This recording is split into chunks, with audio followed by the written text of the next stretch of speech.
Hi everyone. We'll go ahead and get started. My name is Melinda, and I am the Customer Success Manager for the Southwest region. I'm going to be your host today for a block party. I'm going to be guiding you through today's session, and it is going to be an interactive session. So if you are able to grab a tray out of your STEAM course kit or your STEAM Plus kit, you can also grab a couple of your blocks from your maker kit as well, because we are going to be labeling these together and going through a little bit of like a code along, but a pair along, as I would like to say it. So if you could, again, grab your kits on hand, and then we'll go ahead and get started today. So our session objectives today is by the end of the session, you are going to be a pairing pro. So you will be confident in setting up your SAM blocks.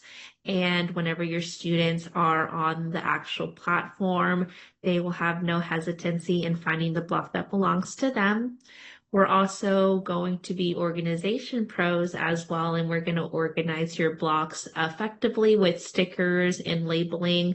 So I have some labels that I have on hand, but you're more than welcome to use Scotch tape, or even just using, in the past, I've used some sticky notes here and then had some tape on the back of them to start labeling them.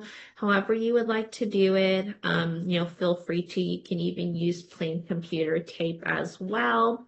And then I'll also show you the difference between our physical and virtual blocks on our SAM space, just so that you can see the difference between the two different blocks that we have available for your students, okay? All right, before we get into the session, I do want to make sure that everyone knows who their customer success manager is, just in case there are additional questions after y'all leave me today. So again, I am your Southwest customer success manager. Joel takes care of the Northwest region of the United States, and then we have Alyssa Ems. She is in the Midwest central area of the United States. Lauren will be your East Coast representative, and then Mackenzie is taking care of the southeastern region of the United States. So I will leave this slide up here just in case you wanted to scan any of these QR codes. This will take you directly to the meeting page so that you can, again, connect with any of your success managers if there's ever any questions.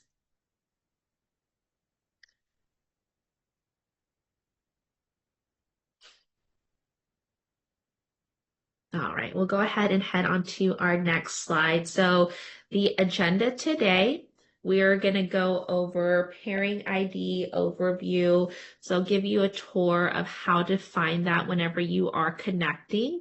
And then we're also not really creating the pairing ID because it's already there, but I'll show you where it's at so that you can create the labels for your blocks, and then setting it up and pairing the blocks as well. And then again, stickering and labeling best practices. And then I'll show you the difference between the paired physical blocks and then the virtual blocks that we have in our platform. And then just establishing some classroom routines and best practices moving forward with your blocks. All right, so our pairing ID overview. And this is just an introduction to the pairing IDs. Each block does have a unique pairing ID that is meant for that block. And I'm going to show you a best practice on pairing them, because this is going to make your life so much easier when you get into the classroom with all of your students and you start pairing. You're going to see a world of a difference when you already have them pre-labeled, as opposed to your students going in and actually just pairing it themselves, and then all of the different light sensors, DC motors, and LED lights start to show up and students start asking, which one is mine? And just kind of shouting. So I will again show you guys how to pair and then where to find that block's pairing ID so that you can create your labels. So I have my label on my DC motor here. So this was on one of my sticky notes that I had before I bought the fancy labels. So I just wanted to show you that and how this will make pairing easier for your students, okay? All right, and then just a couple of your best practices here, because I know pairing can always be super tricky with your students. But before we get into all of that, I will come back to this guide. I am going to actually log in and start pairing now so that we can actually use some of those best practices that we're going to be going through in this session today, because I know how tricky it can be. And so I want to eliminate any of that moving forward. So let me go ahead and exit out of this screen. And then I am going to take you onto Sam Studio. So whenever you're logging in, it's going to take you automatically to this project page here where you can see, and hopefully I'm still sharing. It doesn't seem like I am. So let me go ahead and share my desktop again. So you should be seeing it now, hopefully.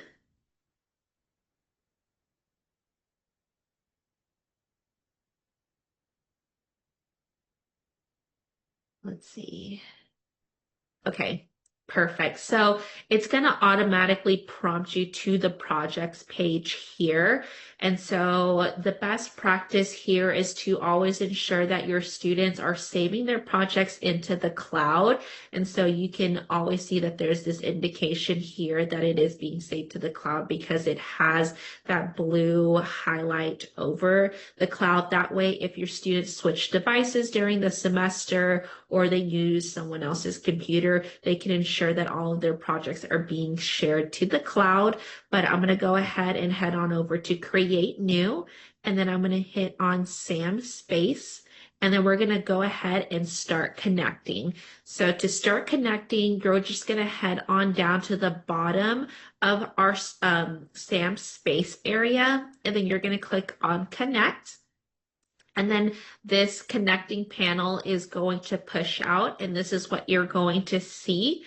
And so to start off by pairing your blocks, you're going to go ahead and hit this button up at the top of your blocks. It should look like a circle with the line going through it. And so you're just going to press down on your block until it lights up. So mine is lit up red. And because I have my pairing ID already listed here, this is how easy it can be and what we want the results of, how this is going to make your life so much easier if you have your pairing IDs already on there before your students get their hands on any of the hardware, is because with my ID already on here, I can just go in and start typing my pairing ID and then click pair device. And then when this window pops up, the only DC motor that has this pairing ID will show up. And so I can go in and pair that device, and it will only show me that DC motor with that exact pairing ID. So it's easy as that. But if you don't have your pairing IDs yet on your block, so let me go ahead and find one of my blocks that doesn't have an ID on them. Let's see. So I have this DC motor in my hand that doesn't have an ID on it. So I'm going to go ahead and switch it on. And so to get started, you're just going to go in and you're not going to have an ID yet to type in. So you can just click on pair device and it should find this DC motor. And as you can see here, this could cause quite a stir here whenever you are with all of your students and they're all starting to pair their devices without that ID indicated here.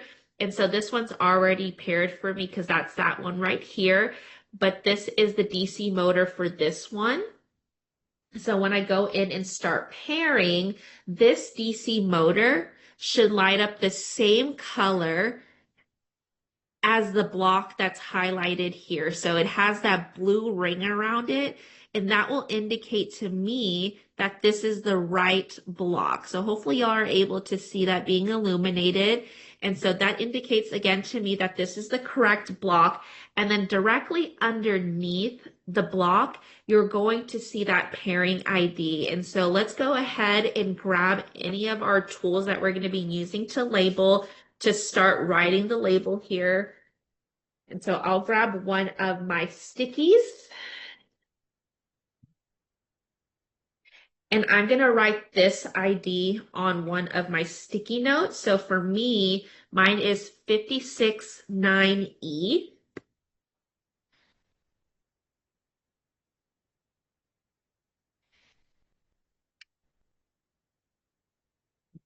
So I have my label made, and I'm trying to show this. There you go. So I just wrote it on one of my labels here, and then I'm going to take my label and then just put it at the back of my block. So when my kids get their hands on it, they're able to tell what that pairing ID is in the future, okay? And so for now, I'm going to go ahead and click that check mark because I have both of my DC motors now activated and turned on, okay? So we'll go ahead and do another block as well. And so again, I have this is my LED light, and I already have my ID listed on here. So again, it will go in and just to kind of shake things up too, I'll go ahead and grab another LED light. So I have two LED lights in my hand, but I'm going to only punch in this ID here so that you could see it. So I'm going to go ahead and power both of my LED lights on. And then I'm going to punch in the code for this block here. So I'll show you guys my example, and I believe it is F. I'm trying to read backwards here for DC. And then again, I have two LED lights on right now. So I'll click on pair device. And again, even though both of my LED lights are turned on, because I plugged in the pairing ID for one of my blocks here, it's only showing my LED block that has that pairing ID matched with it. So it's going to make a world of a difference when you have a student or a classroom of kids in there all trying to pair at once. And so now this block is connected. And it's just going to automatically say disconnect out at the bottom after it's connected. Oh, and then my block went idle, so it turned off. So let me go ahead and turn that one back on. And then it should connect. So now you see that block there, and that is the correct LED light that I want. And the great thing about all of the connecting panels here as well is that you also see the battery life as well, because if that battery life is too low, you will have an issue pairing your device as well. So always just keep a pulse on that battery. And I try not to plug in my blocks all the time because just like anything with the battery source, it can drain it. But I will leave it on the charging station so that it has a home to live, but that charging station is not actually physically plugged into the wall. And you can make it like a standard practice to charge it maybe at the end of each week, depending on how often you're using these blocks with your students, okay? So again, just wanted to show y'all really quickly how to pair your devices in the world of a difference it's going to make if you go in and pre-label them. Another great tip for you as well to kind of keep everything organized if you are going to be pre-labeling it is I would go in and also if you just have like white, labels like I have here, you can use a different color marker as well to label it. So if you want all of your DC motors to be labeled in pink, you can do that so it would be easier for your students to find. That way you have a sense of organization whenever you are putting it on the charging station so it has that home to live. And then just right off the bat, because I know right next to each other, if you're looking at it on a charging station, the light sensor and the RGB LED light looks exactly the same. They're both kind of like that same square shaped. And so if you wanted to go in, so I have all of my light sensors in just a I lost my words here, a white sticker. And then I have my LED lights in like a neon green, like post-it note here. But that just is a great way and a great indicator for me when I'm in the classroom with students. I can easily tell like, oh, green sticker means that that is an LED light. White stickers are going to be my light sensor. So that again creates a lot of organization in the classroom when you're going in and pulling your hardware with your students and when you're labeling it. But again, like if you don't have multiple different colors, just use like a different color like pen or like even like a colored pencil or crayon to write on your sticky notes. That way your students can decipher, oh, like, red crayon means that it's my LED light, and then my purple ones are going to be my light sensors. All right, so I will go ahead and head on back. So another best practice as well, because after you've gone in and even connected your blocks, and that took a lot of effort, I know that sometimes we will naturally want to gravitate towards this back arrow here, but that will take us back to our projects page. And so when you're done going in and connecting all of your blocks, you can go ahead and just hit this X button here so that it takes away that panel. And so again, it doesn't dismiss your work because when you hit that back arrow, it will disconnect your blocks from the pairing that you just did. So again, that's another hot tip for you guys whenever you are here in your workspace and have connected your blocks, okay? And then I wanted to pinpoint a huge difference also while I'm here in this space. And I will go in and also connect one of my light sensors as well. So let me head on back here. And then I'm going to write in my pairing ID.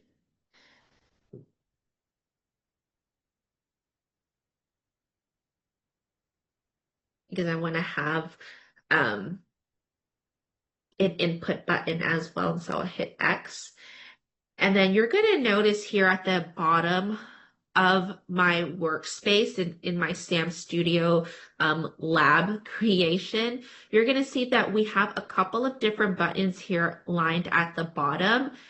You're going to notice here right off the bat, just on a visual sense, that there's going to be two light sensors. So I did go in and connect my physical paired block light sensor, but I also have a virtual button. So the reason why we also include virtual buttons in our space is for students to go in and start planning and modeling any of their codes that they want before they go in and actually start pairing their devices to see all of their creations come to life.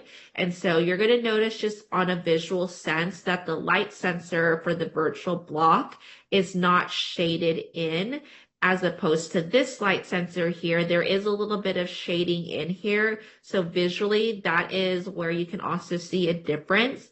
But the other indicator of a virtual versus a physical paired block is that this virtual light sensor has a toggle button here because it's not reading the actual light in the room because we're just starting in planning. And so you can really control it here. But if you notice this physical light sensor that I have, there's going to be a number button here and it's actually reading the light in the room. So if I put my hand over my physical paired light sensor, it will read the room as 0 because it's sitting in the palm of my hand, not reading any light. But if I take it off, it starts to have a higher number registered because it's reading the light currently in my classroom, okay? And so right now, again, just right off the bat, you can see here, this is my physical block reading the light in the room. And so I'll just go in and start waving my light around to see where there's different pockets of light and the number starts to change. And then as opposed to this virtual block here, there's just a number toggle here, and it's not reading any physical light because the kids are just coming in here using these virtual blocks as modeling and planning for their creations once they get their hands on the blocks. So I'll go ahead and exit out of there. And so you can also see the same exact example for my output buttons that I have connected. The DC motors here aren't exactly filled in. And then when you put a physical DC motor here, it is filled in. And then you also have a gear here for the settings. And so you can actually control like the different speed that it has and if it spins counterclockwise or clockwise. And then here has a gear as well. But yeah, you won't be able to see it live as your same physical like motor that's connected spinning in action, but like you'll see it start to spin a little bit. But I just wanted to show you those two main differences. I'm going to go ahead and head on back to my presentation and hit that slideshow again. And then here is that pairing blocks guide. I can email this off to you as well after our meeting if you would like. You could just put it in the chat if you would like me to share, and I can send you this just so that you can have it. But let me head on back here and then I'll go into my next slide. And so my next slide, this is just, again, more of a guide and everything that we had just gone through in pairing together.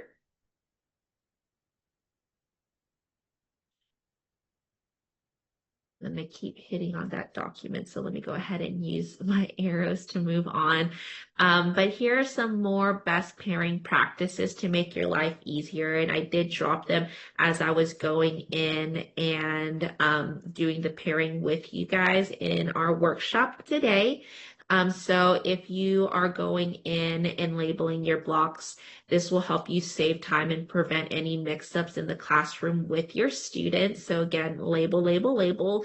And then I also use stickers to label mine, but you are more than welcome to use colored paper, or if you just have a white plain copy paper, you can do that and then just use your different like colored markers to indicate which blocks are which. And then the number blocks for easy organization. So that's really just putting those pairing IDs on the back. And then I always have a tracker as well, just indicating to me how many DC motors I have. Give me 1 second.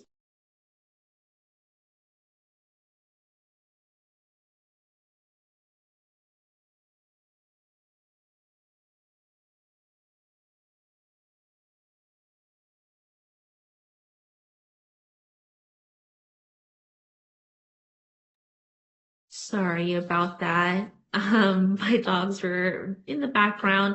But again, you can go in. I also have a log to also keep track of all the different buttons I have. That way I know how many DC motors I have, how many light sensors I have, pressure sensors, sliders. And so whenever I do my inventory at the end of the week or every month, I have, some accountability in how much of my inventory I have and making sure all of my students are returning all of the materials as well. But this also will help your students self-manage and then reduce any troubleshooting whenever they go in and also start trying to pair. So I always, start off any of my trainings with the most important part, and this is the pairing and organization of it. So I hope that this was extremely helpful for everyone today. Please let me know if you have any questions at all. Again, I had a slide earlier where you can see all of the customer success managers. We're always here to support you in any and all of your questions. And then if you have, any concerns at all or would like to join any of our other sessions that we have a couple of different other sessions that you can go in and sign up for, but we also have office hours every week on Tuesdays and Thursdays. So if you have any question, it is like a pop in and go type of a session. So you don't have to be on time, and then you don't have to stay for the whole entire session. If you have any questions or concerns on anything SAM Labs related, we are here and happy to help you. Thank you so much for joining today's session. I hope you enjoy the rest of your day. Bye.